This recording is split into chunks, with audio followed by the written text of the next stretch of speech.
Namaste and welcome once again to everyone who has joined for this very special contemplative webinar experience that we have curated today on Savitri, with some contemplation on Savitri, specific theme from Savitri. So those of you who may not know, my name is Belu Mehra and I look after a department at Sri Aurobindo Society called BhāratShakti. And for the last year or so, we have been reflecting and organizing various events and curating articles and publishing articles through our online journal on various themes related to the spirit and forms of Indian art. And in connection with that, last year we had done one webinar on Sri Aurobindo, the seer poet. And we thought it was time to take it to the next level, to go a little deeper into the Rishi Kavi that Sri Aurobindo is. And for that, we don't have to think far, Savitri is the one that comes to mind quickly. And we just celebrated all across the world International Yoga Day. And what a beautiful coincidence that this date comes just after International Yoga Day. And I'm reminded of how Mother spoke of Savitri. Reading and reflecting on Savitri in itself is yoga in itself. So when this thought came that we need to do one event in the context of this idea of how creativity and artistic pursuit in India at its highest is connected to the idea of vision, drishti. So we thought of none other than our own Dr. Ananda Reddy, the founder director of SACAR, Sri Aurobindo Center for Advanced Research, to take us on a little journey on some aspect of Savitri. Because one of the things that Sri Aurobindo reminds us about the work that a Rishi, Kavi, a Drishta, a Satya Drishta does is that he brings to us not only, the present or reinterprets the past, but also gives us a glimpse of the future, and in all three reveals the face of the eternal. So when I discussed with Anand Bhaiya the topic for this program today, and he, after some serious reflection and thinking, he came up with this topic on love and death, two protagonists in Savitri. It just made perfect sense how it fits in with the seer Kavi's drishti that we will hope to hear about in the next 1 hour or so. So just to briefly introduce Anand Bhaiya, for me, I always call him Anand Bhaiya, but Dr. Ananda Reddy, as the more formal introduction. I've known him as a teacher, as an elder brother. I've attended his classes on synthesis of yoga, life divine, Savitri at the Hall of Harmony for many, many years. And I have worked very closely with him, learned from him through my association at SACAR for several years. But more formally, if I were to introduce him, this is just a brief introduction of him. So he's an ex-student of the Sri Aurobindo International Center for Education, the ashram school as we call it. Mother had asked him, blessed him to go and work in Auroville in 1969, where he joined and for many years looked after the works and affairs of the aspiration school in its very early stages, till about 1976, when he left for Hyderabad for his higher education after finishing his higher course from the ashram school. So he has advanced degrees in literature, philosophy, with a PhD in Sri Aurobindo's thought. He has taught at Pondicherry University and also at Assumption University in Bangkok. For several years, he was also taking regularly weekly classes at Savitri Bhavan in Auroville. He's also taught at the higher course at the ashram school at Sri Aurobindo International Center for Education. All over the world, he has given lectures and workshops on various themes from Life Divine, Savitri, Synthesis of Yoga, essays on the Gita. And, many of his works, many of his talks have been compiled in video recordings as well as books that are available both through Shabda and SACAR. Some of his very specific series on deliberations of Life Divine are really very helpful for anyone wanting to go deeper into the study of the Life Divine. He's been awarded Sri Aurobindo Puruskar by Sri Aurobindo Bhavan, Kolkata, and also Oro Ratna by Overman Foundation in Kolkata. But all his accomplishments aside, what I really admire and feel so good about every time he reminds me is that he wants to be known as a sincere, aspiring child of the mother. So, with that introduction, nothing else really matters. So, I'm really happy, Bhaiya, that you agreed to join us for this webinar and to lead us on to this little quest to know more about love and death, two protagonists in Savitri. And this morning I was speaking with our chairman, Pradeep Bhai, who has also joined us. And he asked me, I just am so thrilled with the title itself. And I'm very curious to know what Anand says about death as a protagonist and love as a co-protagonist in Savitri. So the forum is all yours, Bhaiya. We are keenly looking forward to. Welcome and thank you, Belu, for reminding me of my past, which is a bit of a normal thing for all the people who introduce. But for me, the past is such a long back past. I don't remember when I was awarded this award and this and that. Now my concentration is purely in Sri Aurobindo's works, and especially in Savitri. Well, whatever the past, the present is that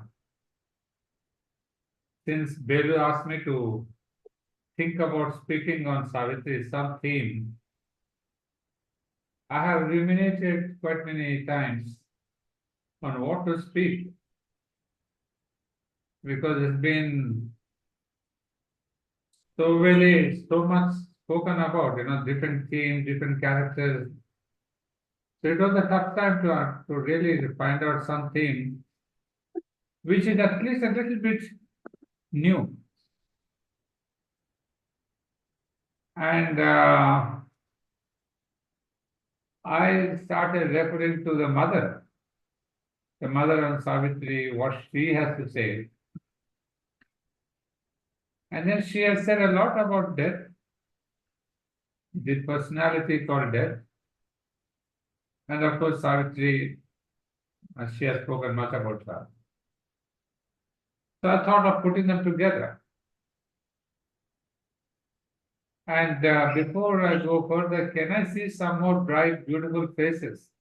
Because I'm seeing only black screens with big names, Shobha Vera, Meghna Patel, Preeti, Jyoti Kare. Are yaar, tum to thoda to raham karo. Let me see your faces and speak to some human being and not to nameplates. I think that's what is the disadvantage of our online classes. Yeah, you don't appear. If you are here in SACAR, I would have greeted all of you with a handshake and then said, hi, how are you? Subranath, Maiti, Kevanachan, and all that. However, give me some presence. You're Shanta, Preeti, Jyoti Kare. Come on, don't feel shy. I come all the way to see you, and you should meet me at least on online. However, now it's up to you to hide behind Yes, the am I screen. audible? Yeah. Yes, Okay. Yeah, I can see you now, Maiti. Now, to start on the topic love and death, two protagonists in Savitri. You see, whenever we speak of the title love and death, we immediately remember Sri Aurobindo's own poem, the long poem called Love and Death. Well, it was written in long many years before Savitri was even attempted. It was written in 1899. And maybe some people have read it, others have read it, but maybe brush it aside, saying that it's only a love poem, a romantic poem. But after many years, when Sri Aurobindo was asked about this poem, and about how he started composing and what is great about it. Sri Aurobindo wrote in a letter, I think I have succeeded in expressing the truth of the Godhead of Kama, the Godhead of vital love. Within brackets, he writes, I'm not using vital in the strict yogic sense. I mean the love that draws lives passionately together or throws them into or upon each other.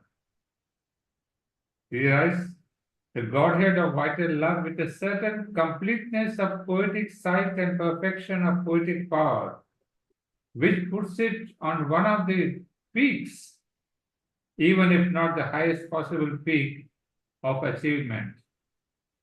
So you see, Sri Aurobindo himself did not think that it's a long romantic poem and not much to be done with. So he himself writes that he puts it on the peaks of achievement, his own achievement. And then he goes on to describe how it may be accepted or rejected by the English readers, especially in England. So this was a short comment about this poem. Well, it is a romantic poem, again appearing in the Adi Parva of Mahabharata. It is a story of Ruru and his beloved Priyambada, or as it is also known as Pramadvara. Sri Aurobindo changed the name from Pramadvara to Priyambada. And then Sri Aurobindo perhaps chose this again for its uniqueness. We have plenty of stories in Mahabharata and in Indian mythology where between the husband and wife, the sacrifice is made usually by the wife. But this is one story where the entire sacrifice is done by Ruru, the husband or beloved or the lover. So this is the uniqueness because of which I think it must have attracted Sri Aurobindo to pick out something new. And who is this Ruru?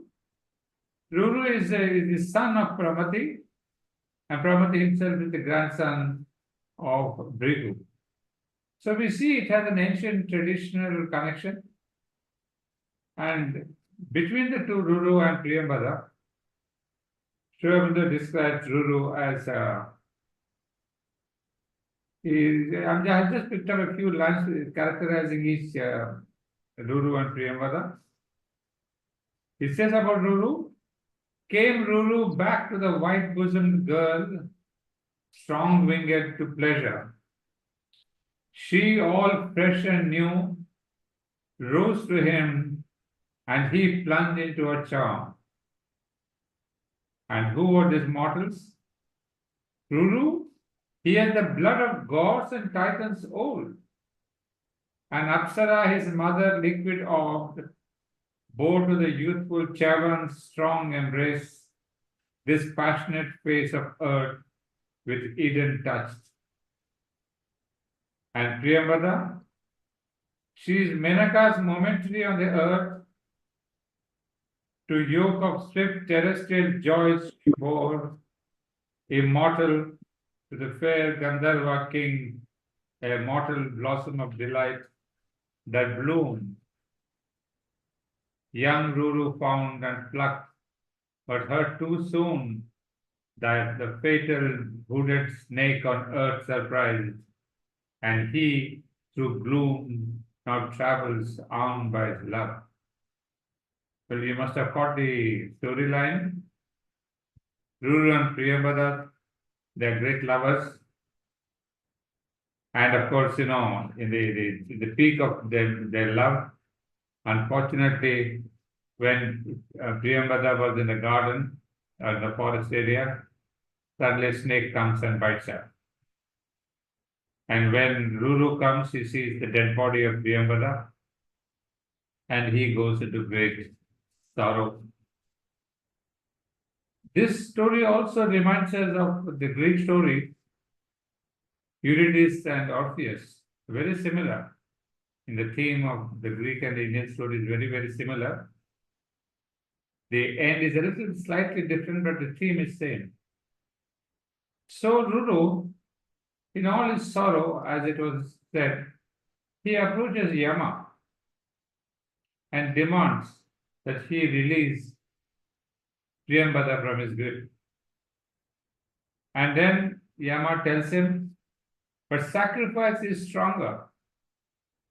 Nor may law of hell or heaven its fierce effectual action supersede. That dead I yield. So there is a kind of a demand saying that I can give you back Priyambada, but on condition that you give half of your life to her. And of course, Ruru is too eager to get back Priyambada at any cost. So he says, yes, I will give half my life. And thereafter, Priyambada is released. Well, it's a simple story, apparently. But Sri Aurobindo saw much more in this story than just a love story. However, when we come and compare it with Savitri, we see that the themes may be same. There is a question of lover and death. But the level of inspiration is acutely different. We just can't compare what is the level of Savitri and that of Ruru and Priyambada. And it is the mother who explains actually where exactly do we place the poem Love and Death or the Ruru and Priyambada. She says, in fact, one of the questions asked by Nirodharan, he says, love and death, Ruru and Priyambada, are they the first forms of Savitri and Satyavan? Anyone who reads these two, we get into mind, maybe Sri Aurobindo tried out first Ruru and Priyambada, and then he went on a bigger universal cosmic scale on Savitri and Satyavan. So when this question was asked to the mother said, replied, Sri Aurobindo told me nothing about that. So she was very frank to say, I'm sorry, Sri Aurobindo has not spoken anything about if there's any connection between the epic and the short and the long poem. So he says, I'm sorry, I don't know. No. But however, it is evident that the levels of the long poem and the longest epic in English are not on the same level of inspiration. The poem Love and Death is representative of human love, as Sri Aurobindo himself said about his masterpiece description of Kama, the god of vital love.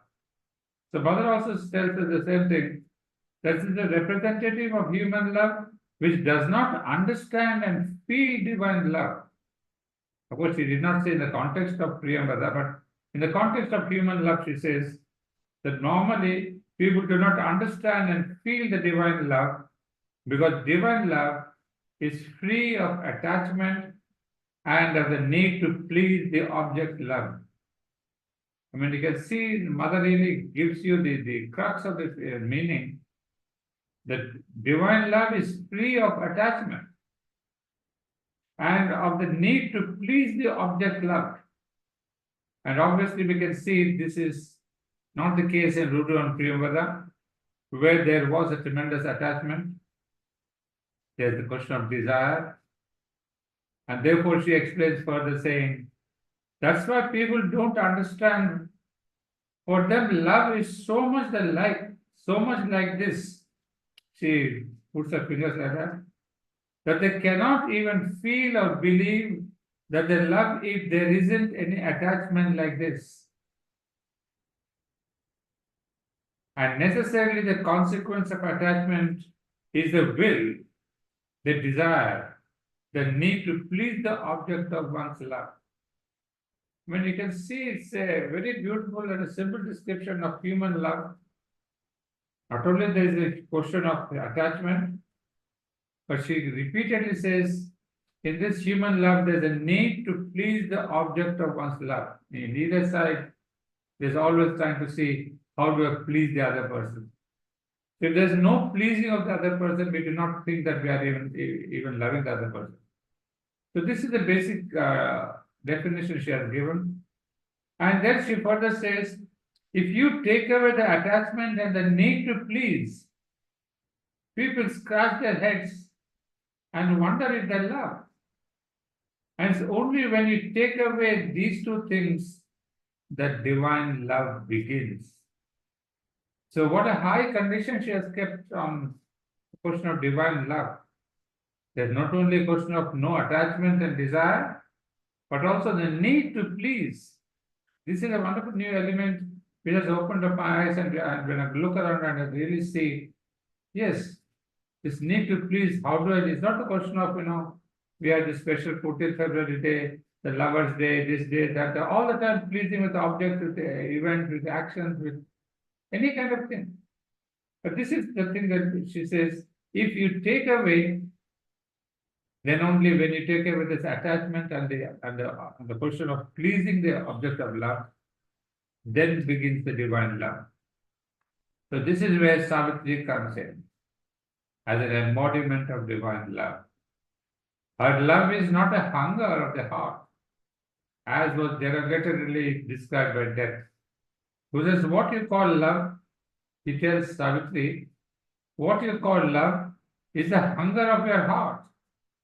This hunger is, again, there's such a beautiful interplay when the Death says that your love is only the hunger of your heart. The mother explains what is this hunger. Says, love is not sexual intercourse. Love is not vital attraction and interchange. Love is not the heart's hunger for affection. Love is a mighty vibration coming straight from the One. And only the very pure and very strong are capable of receiving and manifesting it. To be pure is to be open only to the Supreme's influence and to no other.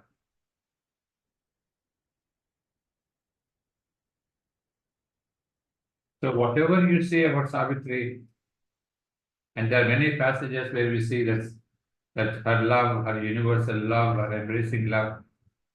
So this question of somebody who is representing the divine love must have this tremendous purity. And the purity itself is to be pure, is to be open only to the Supreme's influence and to no other. So straight away when we speak of love or Savitri as a representation of love, there are so many things that are included in the question of her purity, her power and all that.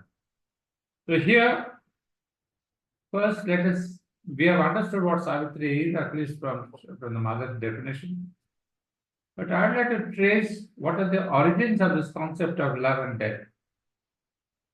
What we understand by straight from the One, as the mother says, love is a mighty vibration coming from the One. What do we understand from that? That's what the mother explained when narrating the story of the creation of the world. Trust yourself into a new emanation, an emanation of the essence of love down into the most material matter. Well, I'm sure most of you have heard about this question of mother's story of the creation. Well, it is, of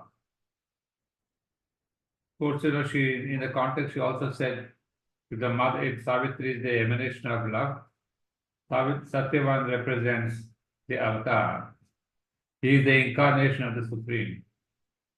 So, I'll get later the question of this incarnation and Savitri as love. But coming to the genesis of love, so in the story, we see that, that the divine had ordained that Shakti, the Aditi, must create this world. And the Supreme Aditi, she puts out from her 4 emanations. These emanations of consciousness, love, truth, and life. These 4 words really are quite the quintessence of Sri Aurobindo's philosophy as well as its yoga.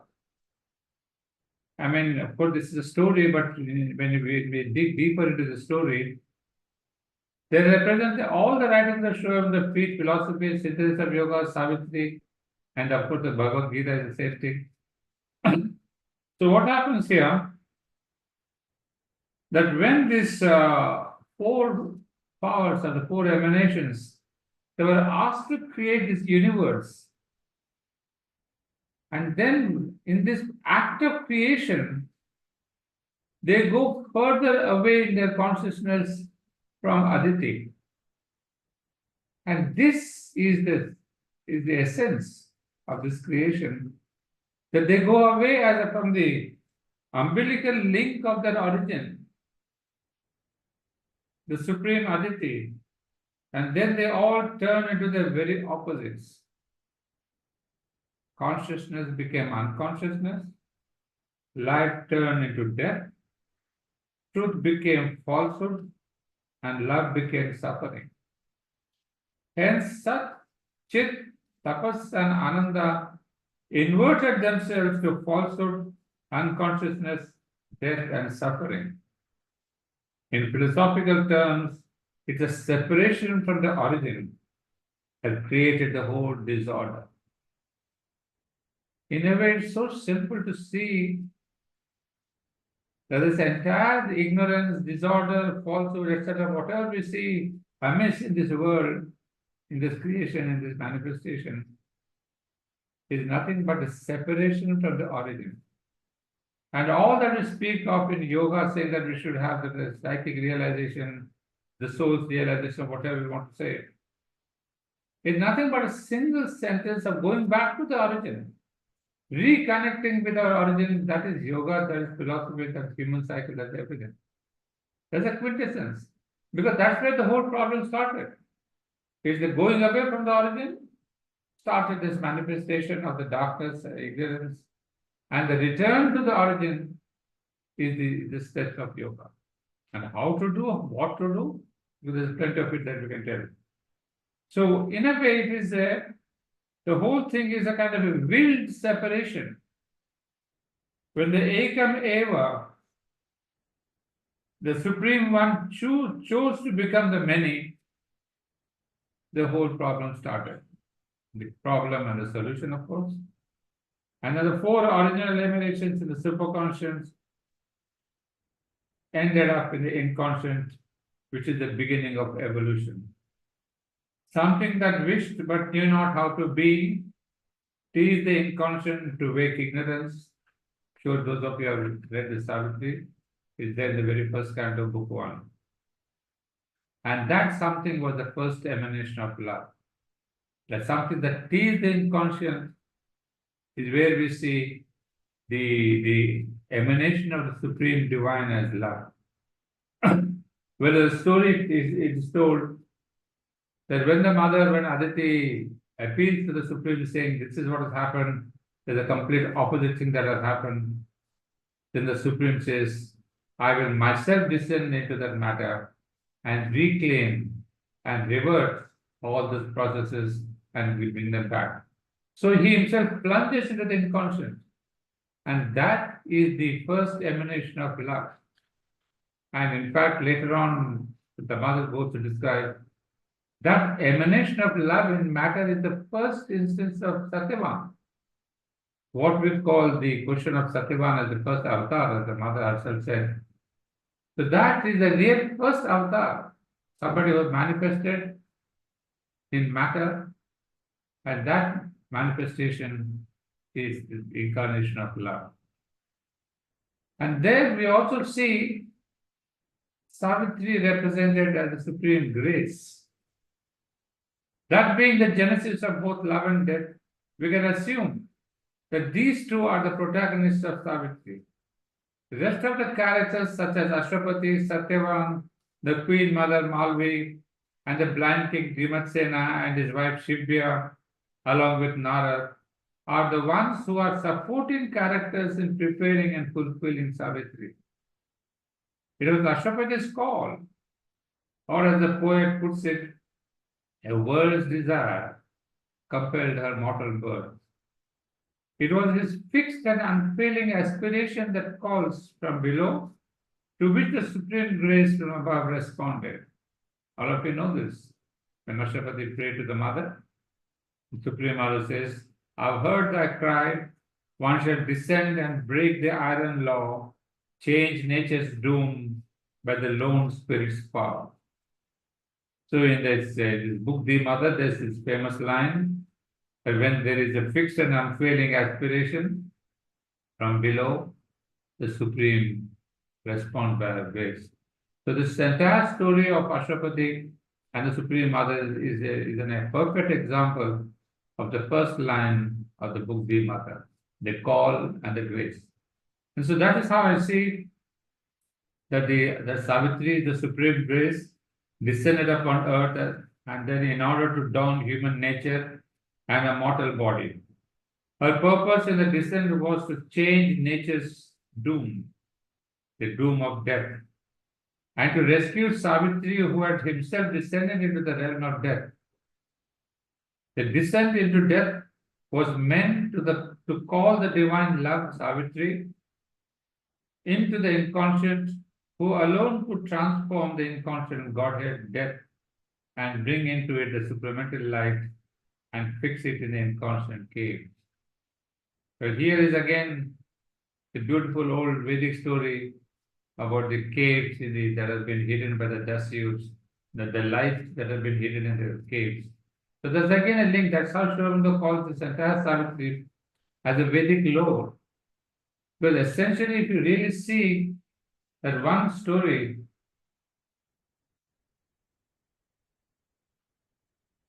the Vedic story of the cows being stolen and hidden by Dasyus, the Panis, in the cave of the inconscient.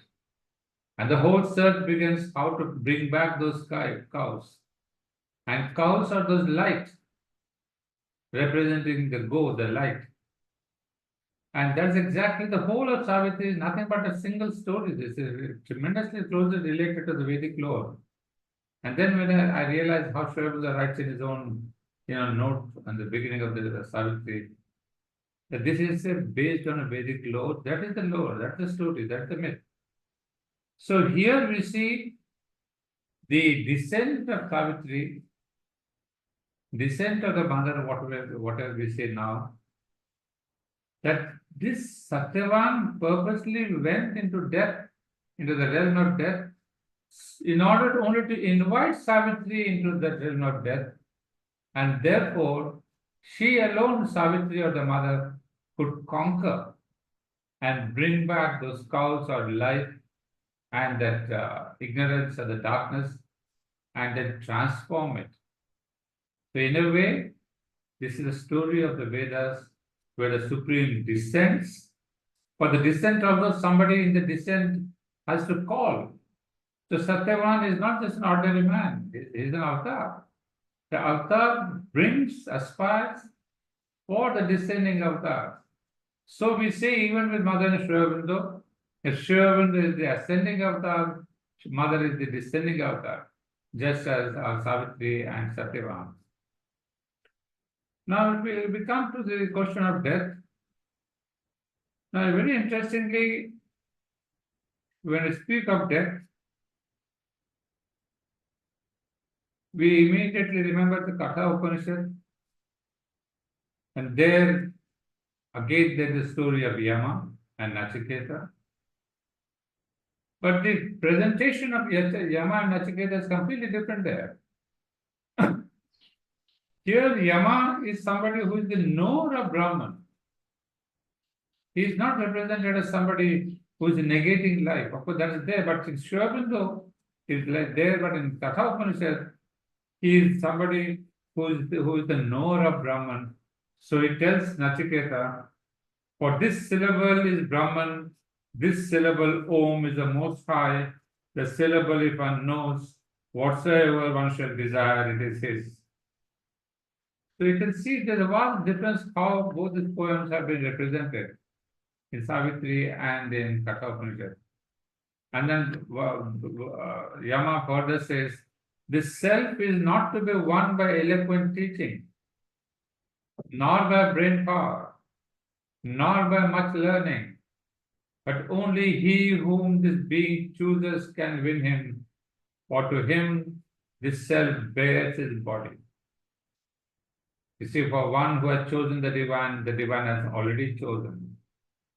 I mean, if you go deep, you see so much interlink between Savitri and Sri Aurobindo and the Vedas and the Upanishads. So here, Yama says the same thing as Sri Aurobindo tells us, that only he whom the being chooses can win him, for to him the self bears his body. Explaining the concept of Vivaswan, the sun god, Sri Aurobindo noted, Yama, lord of death, is also the master of the law of the world, and is therefore the child of the sun, luminous master of truth from which the law is born. You see, really, the more I read of Savitri, the more I remember this ancient myth, ancient philosophy, ancient vision. Again, you dig into who is death actually, what Yama tells us here. Yama, lord of death, is also the master of the law in the world, and is therefore the child of the sun, the luminous master of truth.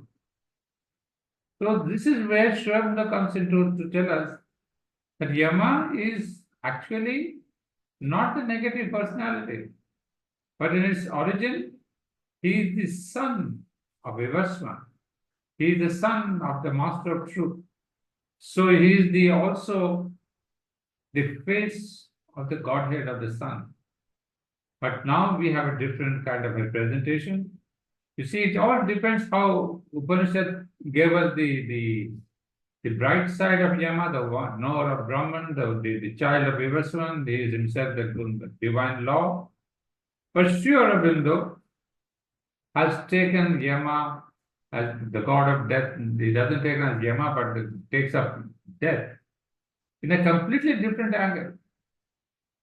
So this is where I'm saying that he becomes a protagonist, because there are long chapters of long cantos and lines of the dialogue between of Savitri and death.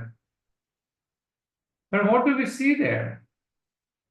I mean, it is not the Yama of Katha Upanishad, it is not the Yama of the Vedas.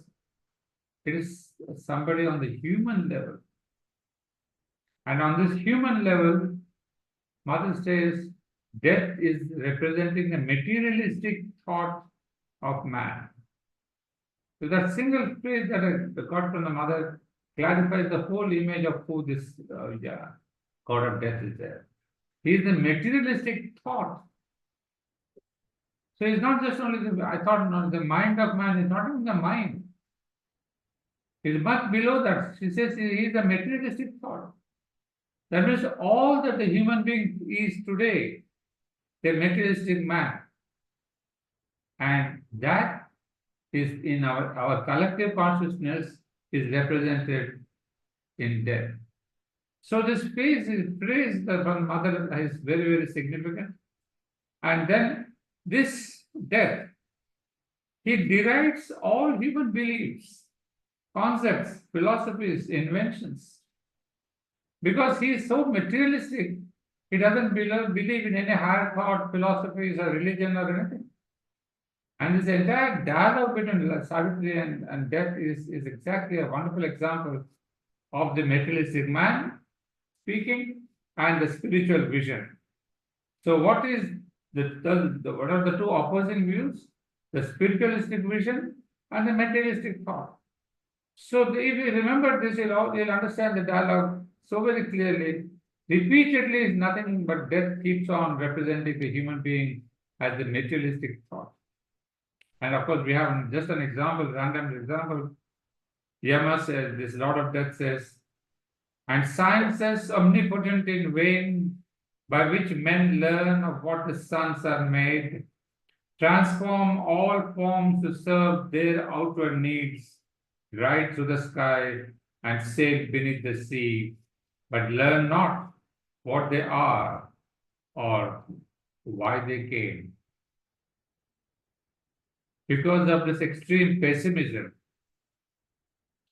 death presents his arguments to Savitri on a very superficial, mundane level. In fact, there couldn't be a greater description as one.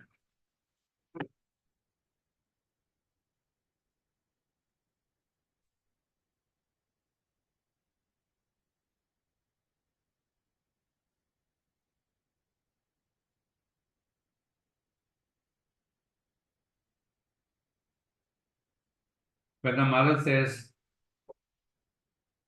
that this representation of death is now, she calls him a joker.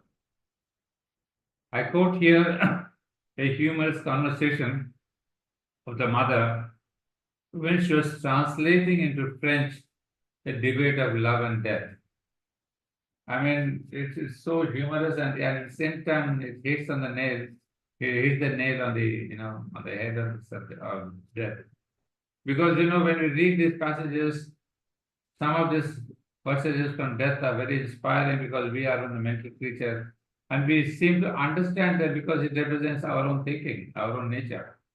But Sri Aurobindo, and the mother, of course, she goes a step beyond Sri Aurobindo and puts it in his death nail. He says, death is a joker. And this is the conversation between, I think, one of the disciples and had said, mother reads the text.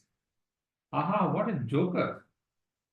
There's a line from Sri Aurobindo, when death tells Savitri, death will I give thee all thy soul desires. Mother, he's a joker. Savitri, all the brief joys earth keeps for mortal hearts. Mother says, but I don't want them. He's a real joker. And what happens to him? My will, once wrought, remains unchanged through time. It says death. Mother says, oh, what do you think? And Satyavan can never again be thine. Death. Mother says, not true, old chap. And mother translates the line, this following line into French. Alors je te donnerai tout ce que ton âme désire. Savitri line is, then will I give thee all thy soul desires. The mother, the soul doesn't desire anything. It's easy to say, I'll give thee all thy soul desires. The soul desires nothing. So he doesn't commit himself to so much. He's a joker. He made him quite a joker. And then the mother says, and the lines are from death, my will once wrought remains unchanged through time, and Satyavan can never again be thine. Mother says, he has made him quite stupid. Because even if Satyavan doesn't come back in this body, what prevents him from taking another? He is bragging. And Savitri, or the voice afterwards, tells him, you remember? Oh, we will keep you all the same. We still need you for a while. This passage, of course, all of us remember. When he has been beaten hollow, when he is finished, she tells him, we'll still keep you because we still need you. Don't you remember this passage? Well, the passage I'll quote now. This is what Savitri tells after the defeat. I've given thee thy awful shape of dread and thy sharp sword of terror and grief and pain to force the soul of man to struggle for light. Thou art his spur to greatness in his works. The whip to his yearning for eternal bliss, his poignant need of immortality. Live death a while, be still my instrument. So this is what the mother was commenting on, that this is what is about stupid about death. And mother says, a nice gift. Oh, it is true that in many cases it is indispensable. Well, yes, death is indispensable as of now. And then we see mother goes on to say further, Is he going on with his lecture? What does he offer Savitri? The disciple says he is offering daughters and sons to Savitri. Oh, he is base with vulgarity. And the lines are, daughters of thy own shape in heart and mind, fair hero sons and sweetness undisturbed. Mother, see that joy? Oh, how vulgar that thing can be, Ada. How vulgar that being is. Can there really be people who are tempted by this? I think Sri Aurobindo deliberately made this death very vulgar to discourage all the illusionists and nirvanists. This mother also gets into philosophy to discourage all the illusionists and nirvanists. But even when I was quite small, now this is a very personal note, but even when I was quite small, 5 years old, it seemed to me commonplace. Why, if I had been told, let there be no more cruelty in the world? There is something I would have found worthwhile. Let there be no more injustice. Let there be no more suffering because of people's wickedness. There is something one can dedicate oneself to. But producing daughters and sons? I have never felt physically very maternal. There are millions and millions who do that. So do it again? No, truly that's not what one is born for. And the mother comments on all that. So this is the level how the mother looks into the question of death. She has put it humorously, but she has struck a nail. Really, this is the human nature. And all that we are attracted by, the wealth, the daughters and sons, the children, the progeny. So this is what is death offering to Savitri. And mother really laughs at it and says, is this what human beings want all the time? It's a kind of pity that man doesn't want anything higher but just for his wealth and children and all that. Now, coming after this version of the Joker, I come back to the Katha Upanishad. Yama of Katha Upanishad is in reality a mask of the Supreme, which we have already discussed, but I'm revising in one line. So is death in Savitri on a deeper analysis. But Sri Aurobindo chose to present death in Savitri as an incarnate defeatist, dissuading man even the right to aspire for a higher consciousness. Well, that's what one side I read out what the mother has told. But now if we go deeper into the representation, death is basically the defeatist who is always dissuading human beings even to aspire for a greater consciousness. And in fact, this everlasting no, this of course is a phrase from Savitri itself, this everlasting no proves to be a greater effective reality. It has wound itself around every constituent atom of the universe. That is what has expressed itself in the material domain as the irreversible degradation of energy, and in the mortal world it is denial and doubt and falsehood. You see, this, of course, I've taken this quote from Nalida, where he has really described that this question of the eternal no, the degradation of energy, this material in an everlasting no. What is it? He is pulling down the human energies, negating them, dissuading them, discouraging them. So this question of pulling down the energy of the mortal world, it brings us what? Denial and doubt and falsehood. You see, it's so very interesting to see that the anti-divine forces or death need not really physically harm or mentally disturb us. Just the creation of doubt, denial, you see, it all starts with doubt. doubt with your own incapacity, with your own question of, I cannot do this, this is not right, this is not divine, this is not the mother. The doubt leads to denial, and when they are combined, begins the falsehood. And you see how stealthily they work in the human brain. And the starting point of all anti-divine forces is the question of doubt. And therefore it says, it is that which brings about failure in life and frustration, misery and grief. So our entire psychological problems begin with this little thing of the doubt and the denial and falsehood, which bring in about failure in life and frustration and misery.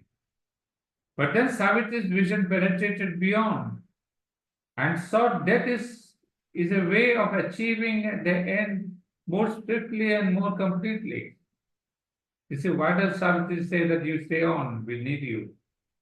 Because one side he is this negative force, the eternal no. But Sri Aurobindo sees something beyond this eternal no, that why this eternal no is also a part of evolution. It's not that for no reason that the Supreme Divine, the Sun God, the Supreme God, gave his own other side of the form. The negative form is not just for nothing. Because he says, the negation is an apparent obstacle in order to increase, to purify and intensify the speed of the process by which the world and humanity is being remodeled and recreated.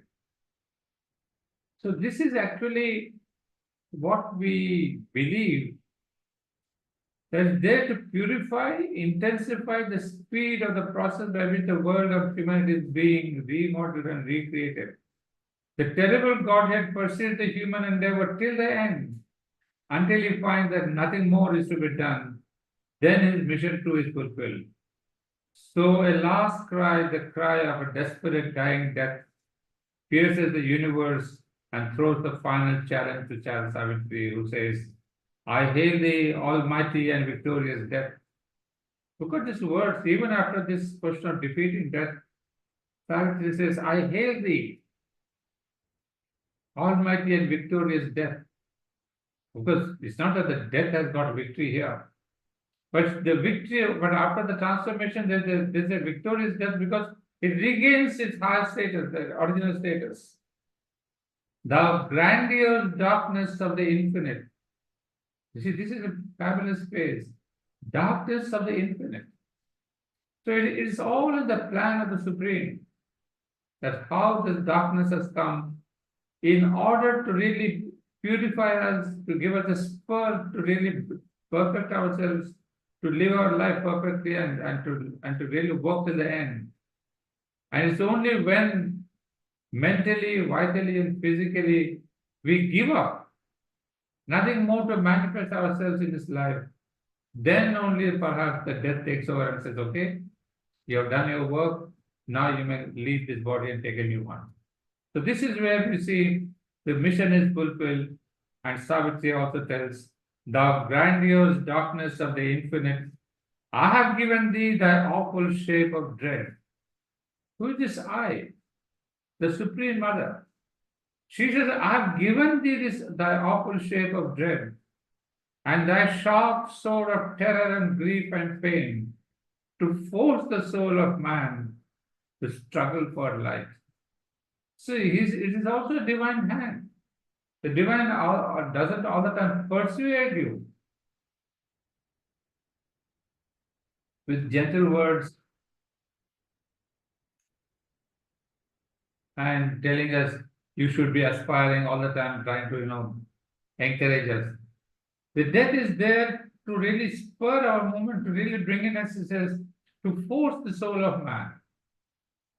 So death is in a way kind of forcing us to become more and more perfect, to really reach higher consciousness. So now what happens thereafter, that is after death has asked Savitri, and Savitri says, stay on for a while. What happens thereafter is something strange and miraculous. Light flashed all around. A leaping tongue of the fire spread out, and the dark form of death was burnt, not to ashes, but to blazing sparks of light.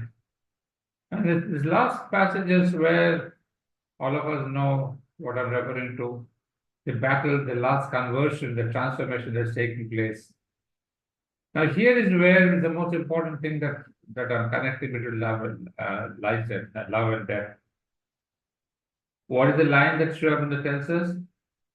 His body was eaten by light, his spirit devoured. And this is a phrase that really struck me very deep. How is it his body is eaten by light? The light actually, demolishes, destroys you. Of course, this is eaten is there, but in what way is it even eaten by light? Does death came to his death? Of course, we all know the passage after the Savitri says that with that light she has transformed. Not to death in reality, but to a new incarnation. It's not just a new incarnation, but there is her own original incarnation. The death's original incarnation, that is what has happened in this question of transformation. Death is not transformed into just a new being. In fact, it regains its old self, the higher self. Death returns to its original divine reality, an emanation of the Divine Mother. That's why the Mother Savitri says, I have given you this dreadful face. It is the Mother who has given him this dreadful face. And so in this transformation, death is brought back to its original status. Now the deepest secret is that Savitri transformed death with her light. How did this change happen? Here is what the Mother explains. If you want to know or understand the nature of the force or power that permits and accomplishes this transformation, especially in the case of evil, but for against to some extent as well, we see that of all powers, love is obviously the mightiest, the most integral. Now we all know, we have been told that it's love which transforms. But we see in this line, that it is the light. Her body was eaten by light. So now we have to find the connection between light and love.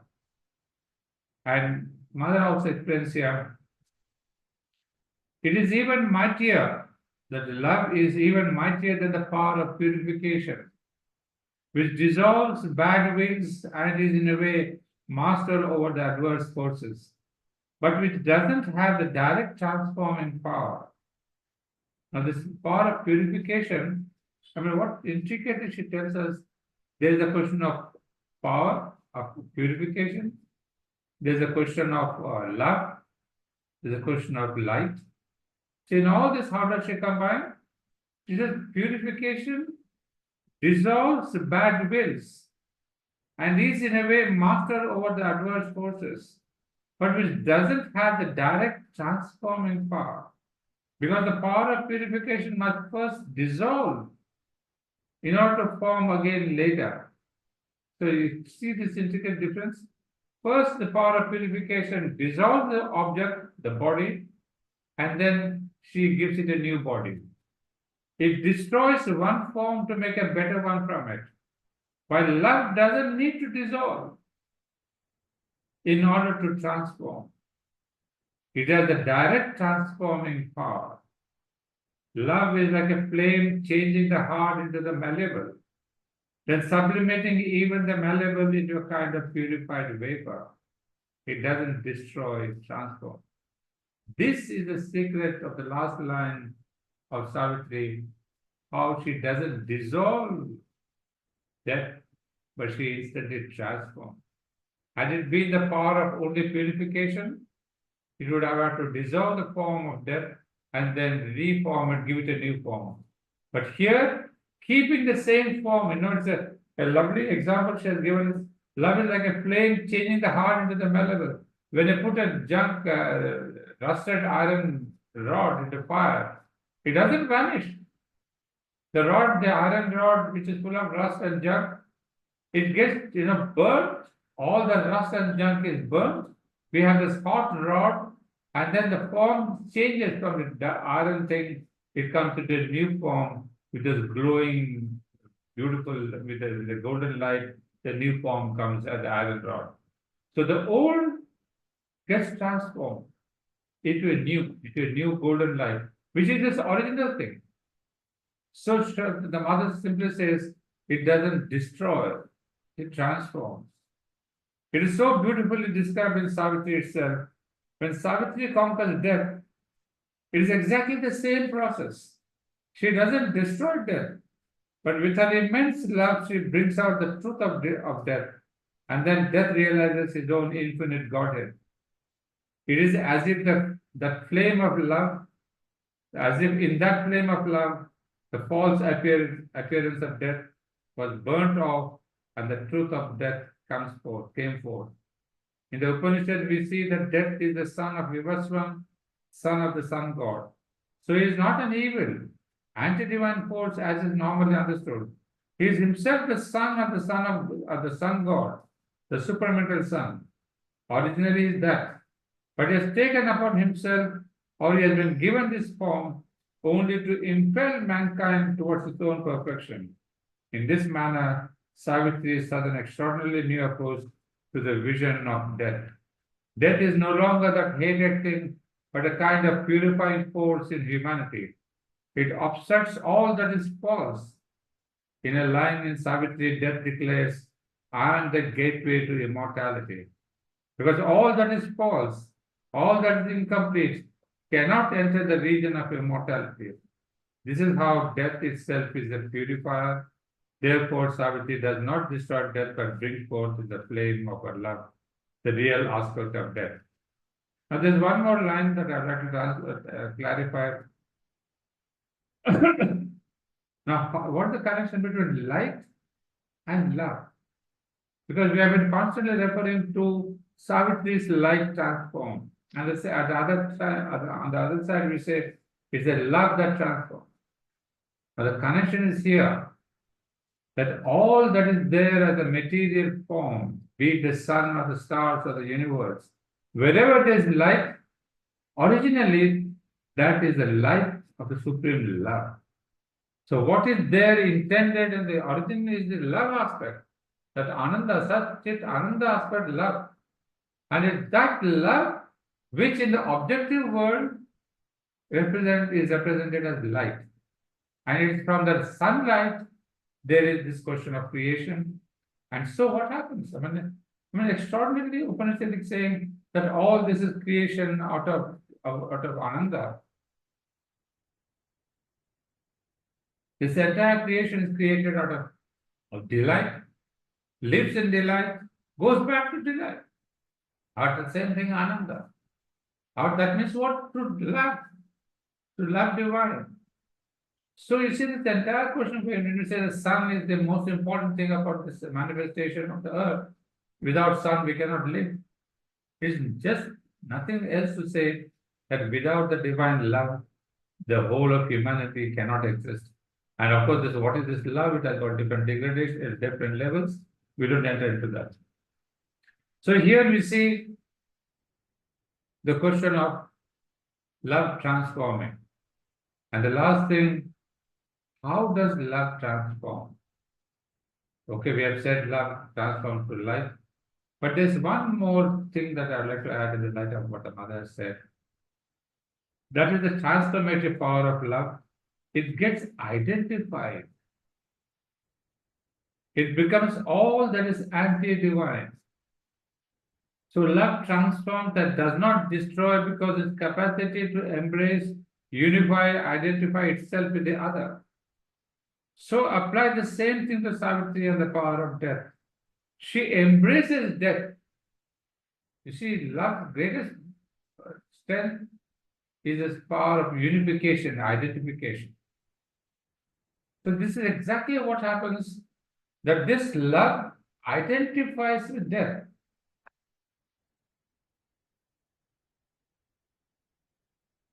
And Mother Beautiful explained, she embraces death, identifies with it, This is the last transfiguration that comes upon Savitri. She brings into herself her omnipotent transcendental power and puissance. Then she embraces death. What that identification? With that identification, she offers all that is untrue to the Supreme. That is the real transformative capacity of love. It identifies itself with all that untrue and then offers to the divine. And the divine who transforms. So where is philosophy? Where is yoga? Where is psychic being? Nothing is there. It's all lost into the divine. So to repeat, to really give you a summary, it is love, the supreme love which identifies and embraces all that's anti-divine or death or whatever. But in Savitri, what do we see? The last scene, Savitri suddenly emerges into a transcendental self. It is not Savitri the woman. It's Savitri, not even the avatar, not even Savitri the avatar, the descent. It's Savitri in the supreme transcendental aspect. So from that supreme transcendental aspect, she embraces death and she unifies and identifies with death. And then who transforms? Not Savitri, not the human being, not any of these avatars. It's a supreme divine who transforms death.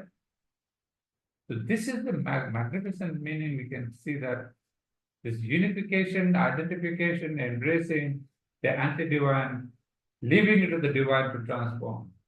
And that's what we see in the Mother and Sri Aurobindo's yoga. All the time they speak about the divine. Even the Mother in the entire agenda, all the time she says, it's divine who knows it. I've left it to the divine. It's the divine. If the divine wants, my body will be there by divine. So she herself the divine, but no. She leads it to the supreme transcendental aspect of her own transcendental aspect. So that aspect which really embraces, and once the Supreme embraces, what can there be? There cannot be anything anti-divine because the whole thing is divine. The whole universe becomes divine, actively, consciously becomes divine. So death cannot exist. Existential formula of death is not there. So this is the meaning that we see in this question of the love transforming death. It's not love, it's not just a human body. That's why we call it the love itself transforms. It's a supreme Sat Chit Ananda, the love. And then Sri Aurobindo brings in one last extraordinary point. He said, this love, the Ananda, cannot work, cannot transform itself, cannot transform the anti-divine or the death. This is the first condition in this manifestation is that truth has to rule first before love can manifest on a wide scale, on the whole of manifestation. In this light, the relation between Sri Aurobindo and the Mother, or Satyavan and Savitri, is more on the level of manifestation and transformation of the earth consciousness. So we see very obviously in Mother and Sri Aurobindo, Sri Aurobindo brings in the truth, the supramental truth. He says first truth has to manifest, then only love can transform. So there's a question of manifestation and transformation, they go hand in hand. And so this Satyavan is Sat, the truth. So he has to bring down truth as Sri Aurobindo came down, and then the Mother takes over. And that is why the curious the combination, when Sri Aurobindo was there in his body, all the time she refers to Sri Aurobindo. Even the smallest thing, even if there's a rain and a rain has to be stopped, she could have done this. She says, no. Tell it to Sri Aurobindo. Give the information to Sri Aurobindo. He will do it. So this, because truth is first. There's got to be manifestation of truth. So Sri Aurobindo says, this is the principle of this manifestation. So wherever there is no truth of consciousness, of speech, of thought, of behavior, of reaction, there you cannot think of any love or any transformation. Even in human relations, I mean, very simplest of things.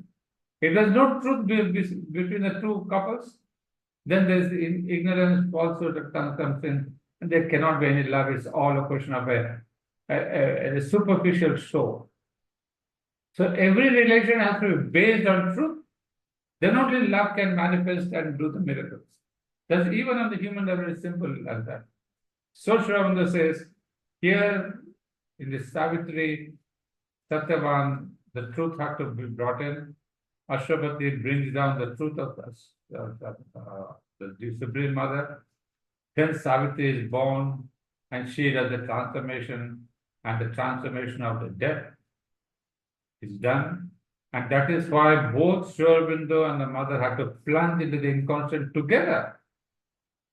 You see, Sri Aurobindo could have plunged together by himself, but no.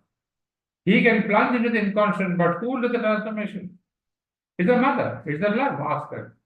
So that is why after 1920, when the mother came back to Pondicherry, to ashram, then the journey of the descent into the inconscient begins. Because there has got to be two together. The double aspect of avatars was not just accidental. It was necessary for the descent, for the question of transformation. The transformation alone cannot be done without the existence of truth. That's why the mother tells us, it's only when Sri Aurobindo called me that I came down into this earth. So even originally, the birth that takes place after 6 years of Sri Aurobindo coming down, because that's the physical birth, but later on, the way she came back to 1920, it was again because Sri Aurobindo was beginning to bring down the truth of the supermind. And then the consciousness and BhāratShakti of the mother, it starts working. So this is, remember, love and death are in a way on the human level, all that we have said the joker and this and that because it represents a human being. But ultimately, is the love in that sense is supremely transformative. But before love establishes, the truth has to establish. And that is why the absolute requirement when Satyavan keeps telling that I want, telling Yama that I want the life of Satyavan back. I want him back. Because without the truth of Satyavan, she herself cannot act. So the insistence is not to get back her husband. That's too trivial. But to get back the truth. The truth cannot vanish from this. No death, nobody can take away the truth. And if truth is taken away, Savitri is important. So this is how the whole thing happens. Love and death are protagonists, but the whole story is just around them, about them, and the significance is so unique that we can keep on digging into the deeper and then bring in Upanishads and the Vedas and the whole story of the cows being hidden in the caves. So it's a magnificent symbol. The whole 24,000 lines are extraordinarily only symbolic. And symbolic of a universal principle of love, of manifestation, of transformation, of divinity of humanity. Well, I've not taken a bit too much time maybe. But yeah, I think I told Beru that I'll try my best, but you cannot leave this in between. You have to tell the whole of truth, otherwise it doesn't finish. Thank you, Beru. Sorry for the delay, but I think I can do better. Thank you. No, not at all. Thank you. Thank you so much.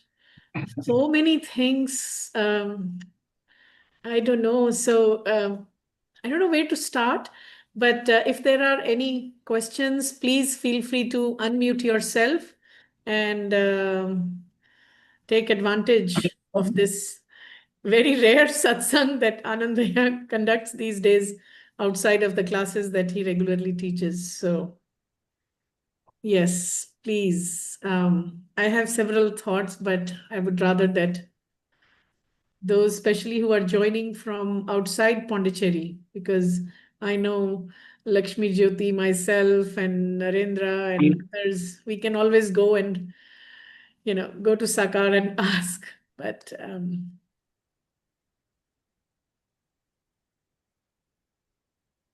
yes, yeah.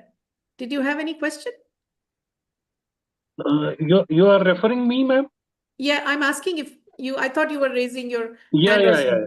Yes, my please. name is Amarnath. I am from Bangalore. I have a wrong notion about the death. We in India, we follow incarnation, rebirth story, whereas Western countries, they do not follow. As per scientific, there is no proof of that. And what could be the time duration between one death to the new birth? And what happens in the mass accidents? First of all, Guruji, namaskar. Namaskar, Bhaiya. Well, your question is very relevant, but not connected with Savitri. So what Yeah, it is not connected to Savitri. Yes. is a question apart that can take its own time.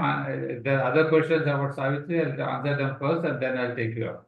Yes. Okay, sir. Okay, Yes. sir. No problem. No problem. Good to see you, Sanjay ji, here. Pradeep Bhai is also here. Can I ask a question? Madhumita ji is also. Yes, Nandini ji. Yes, please. Yeah. Before 1920, Sri Aurobindo had attained to some extent the possible descent. But after 1920, as Guruji says, he could attain much more with the support of the mother. I wanted little more clarity on that because I still feel that truth and love. And what about Chit? Sat, Chit, Ananda, isn't it? What about Chit? How do we define that? Well, yes, Nandini, the right question is connected to Savitri indirectly. That yes, there is Sat and Chit, of course. You know, we cannot really separate them. This is Satchitananda is one unit. Wherever there is Sat, there's got to be Chit, and wherever there's Chit, there's got to be Ananda, Tapasa also. And wherever all these three are there, Ananda is supposed to be there, is bound to be there. But what you have said in the beginning, there's only after the coming of the mother, returning of the mother to Pondicherry, that Sri Aurobindo says he has been helped much by the mother in his own yoga. Oh. Well, you know, this is a thing that we cannot really pointedly say in which way, which help she has done, but he himself has admitted that you see, the mother is the Shakti. And she says, of course, Sri Aurobindo himself has written that the mother is the Shakti of Sri Aurobindo. So in the yoga aspect, this question of the divine energy is required. And that is where the mother of the Supreme Shakti, she really helps, perhaps, not directly, but the very presence of the Shakti gives one kind of a new light in a new direction. I'll tell you one little incident to connect with what I'm saying. You see, for example, when Sri Aurobindo was leaving his body, he was there trying to leave his body. But the mother says whenever she went there and stood near him, he could not leave the body. Because this energy, the Shakti of the mother, was holding him back in his own body. So that way there is a direct action influence of the mother's Shakti on Sri Aurobindo. And that was that is why the mother had to go away from his room, so that in order not to kind of force him, compel him to stay back. So she says, I removed myself so he could do what he wanted. So in the presence of the two, of the mother and Sri Aurobindo, the mother had a very positive influence and effect because of she being a Mahashakti. So that way, in his own yoga, in his ascent or his manifestation, there must have been this effect and influence. Otherwise, you know, both of them had reached the Superman by then, in their own individual level. The mother had done even when she was in Paris and not come to Pondicherry. She had already realized the supermental. But even the mother, even the Sri Aurobindo, but the question of the descending, you see, both required each other in the descent of the force of the consciousness. So there must be that that he got helped by the mother's coming when he was trying to descend, and that's why within 5-6 years there was the complete descent of Sri Krishna on the overmental level. So mother, as I said, is the descending avatar. So her help was much required in Sri Aurobindo's question of this, bringing down the Superman into his own body, and later on their journey into the incarnation. Yeah. Thank you so much, Ji. After several years, I've listened to your talks in Bangalore, and now this was a real gift for us. Thank you so much. Well, Any other questions? well, if there's no other question, I'll come back to the gentleman who asked about the. Okay. No, I we'll just wait just for a minute, or any comment, or anybody just before, because that's a very long question that Yeah, that's what I'm Ananda saying. has asked. That's taking it long. Yeah. Yes. Can I make a comment, or maybe if there is a question there? This one point, I mean, there were so many things that I was just making a note of, but the one point you mentioned about the path of purification, which first dissolves and then renews the form. This is something I've been kind of thinking about. And I've also thought of, like, when mother says love as a flame, is a flame which, transforms. So if we think of aspiration also as a flame, and in the Veda, Agni, which is aspiration, is also the one that purifies, it's Pavaka.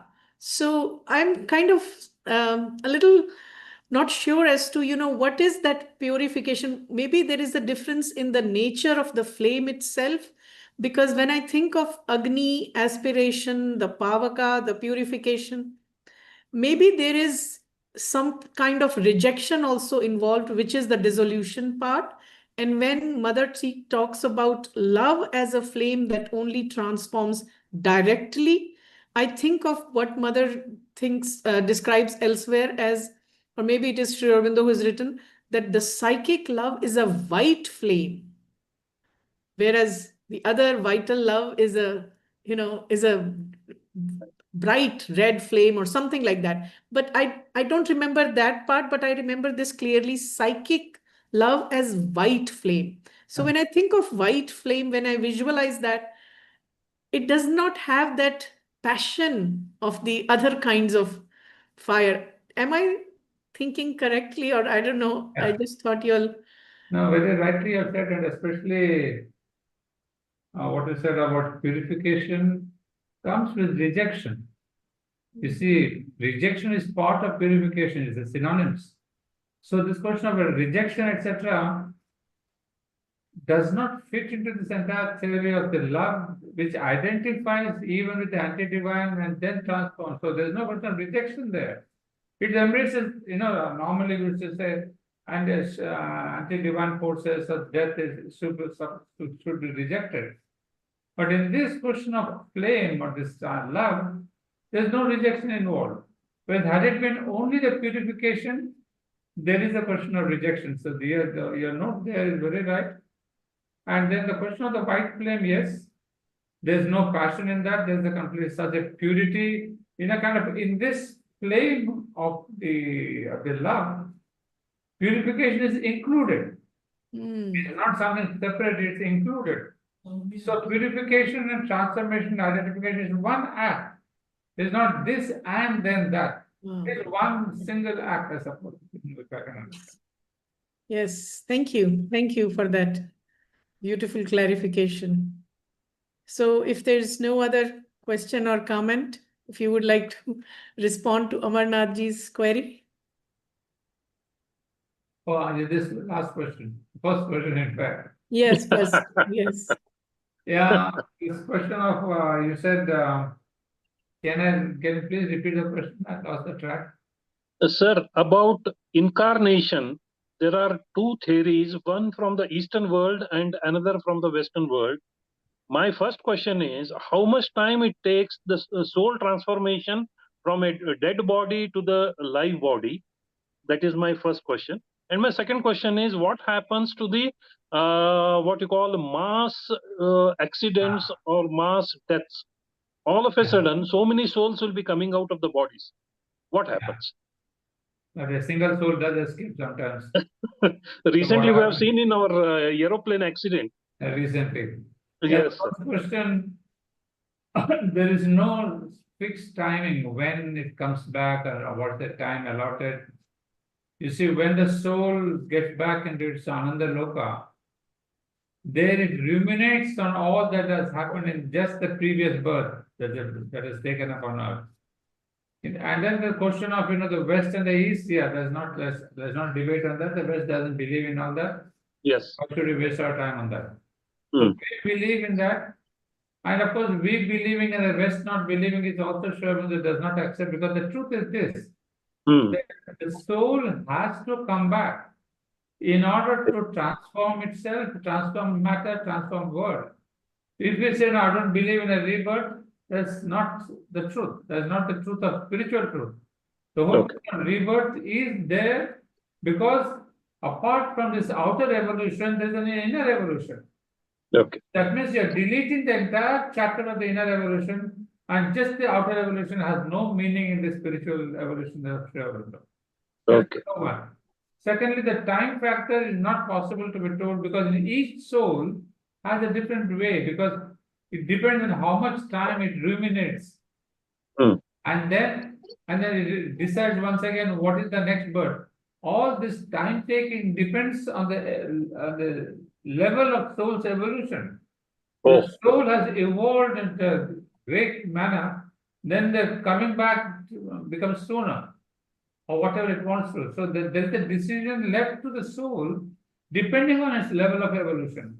If it's at a rudimentary level, it may take a longer time, or it may take a quicker. In fact, Sri Aurobindo would say a soul which has not evolved much, it comes back quickly, and it may not even go to the Ananda Loka. It may come back from the vital level or the mental level itself.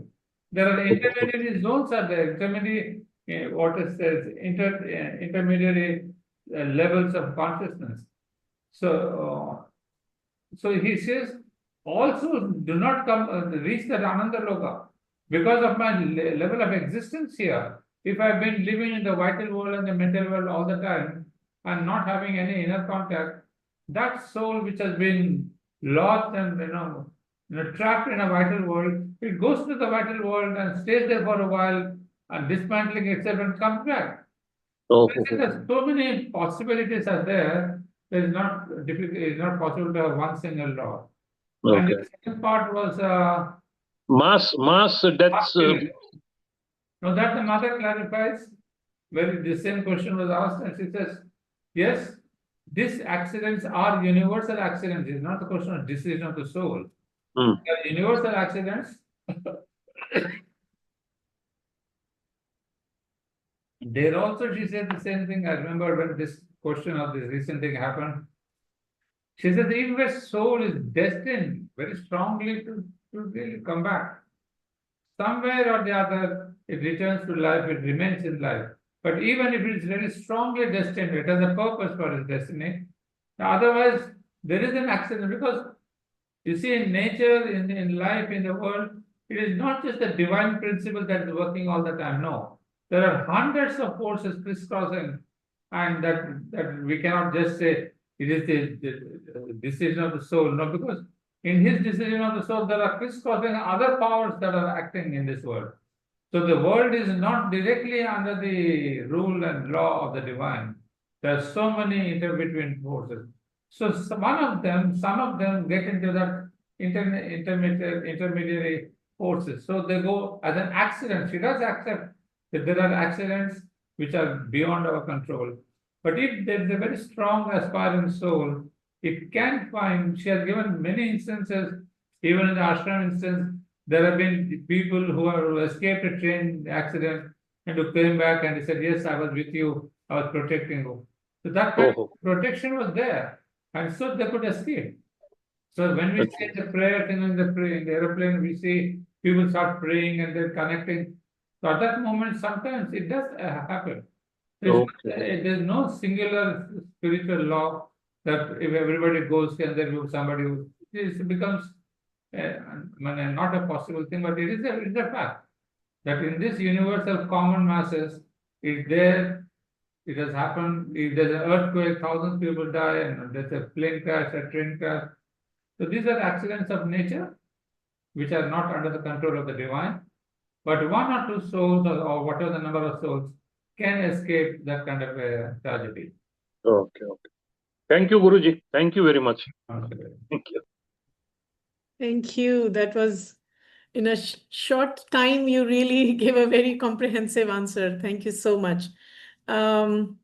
We have some comment from Anjali ji. Beautiful explanation of love and death, particularly understanding the necessity of death in order to evolve. It erases the negative association with death. Yes, absolutely. Thank you.